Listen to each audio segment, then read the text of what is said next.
Now, let's go and start here. Tesco's did an experiment years ago. Tesco is part of a grocery chain in the United Kingdom. Another one is Sainsbury's. And the Tesco scientists did an experiment years ago.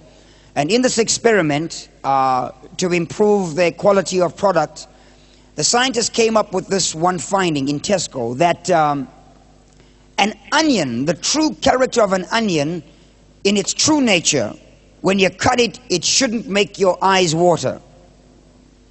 And so when they did the experiment with the onion, they found out the reason the onion makes your eyes water is not because of the onion in terms of its innate or inherent character. The reason your eyes water is because what's in the soil. And the scientists that work for Tesco began to look at all the soil that onions grow in. They found out the reason an onion will make your eyes water is because of the condition of the soil. They found that when soil has sulfur in it, the onion, as a bulb, will extract the sulfur and deposit it in its character. And so they eliminated all the sulfur from the soil, and they found that you can eat an onion like you eat an apple. It will still taste like an onion. It will still have the same smell as an onion, but it won't sting your eyes. And a lot of guys are in ministry today. The reason they have sulfur in their life is because of the soil they've been raised in. The soil they've been raised in. And it's very difficult to get a man to be in ministry that can walk humbly before the Lord. Very few people can handle prosperity. Because a lot of guys get into prosperity and they become spoiled brats and you can't work with them. They become untouchable. They become untouchable.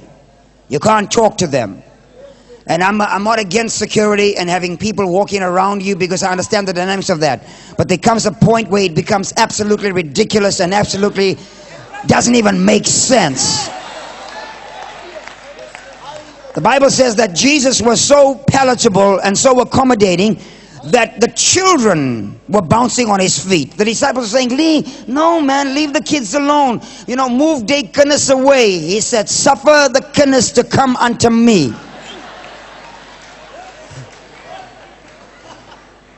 When you become a mighty apostle that glows in the dark, the true test of your ministry is if children can still be bounced on your knee. If children cannot be bounced on your knee, I won't spend any time with you, because you have become an untouchable. Jesus was such that he could mix it with the politicians when it was needed. He could debate with the Pharisees. He could deal with religious issues. He understood homiletics and hermeneutics. He understood what it meant to work in anthropomorphic terminologies. But when it came to the real cut of life, he could have a prostitute wash his feet and not feel uncomfortable. A prostitute will be kissing his feet, and he never felt uncomfortable. Everybody around with their own issues felt uncomfortable, because Jesus was secure in his gift.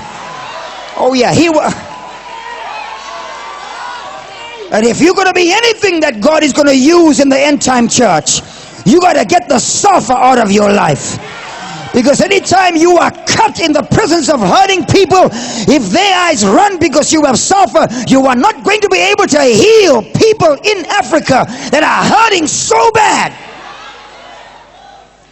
In America, 1 out of 4 have been molested. In America, 1 out of 4 come from a broken home. In our country, we have statistics that are frightening, where people are so cut and so hurt, it's frightening. You cannot be detached from the suffering of people. I'm not against prosperity. I push it. I promote it, because it's the answer to eliminating the problems of humanity. But along the way, we must never forget the tripe and the trotters and the pig feet and the sadza and the putu.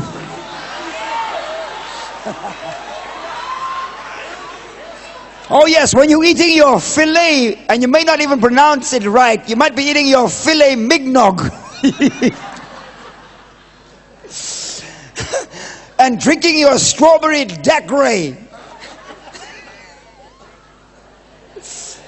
You might not be able to pronounce it correctly, but don't forget where you come from.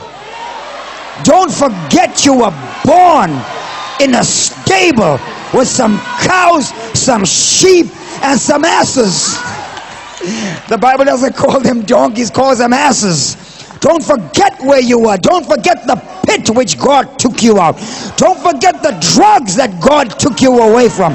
Don't forget you still got uncles that are hooked on wine and methylated spirits and drink Vitalis. It's supposed to be on the hair, but they drink. You still got people in your family tree that are messed up. You got prostitution in your family tree. You got people right now who are dying in drugs. Don't forget, because the day you forget, don't ever forget. Don't forget. Don't forget how close you are. Tell 3 people, don't forget. Don't forget the soil you've been taken out of. Sometimes when God brings you in the presence of great people, it's to help remove the sulfur. Some folks are so uptight. They think they have a problem with their braces. Some people are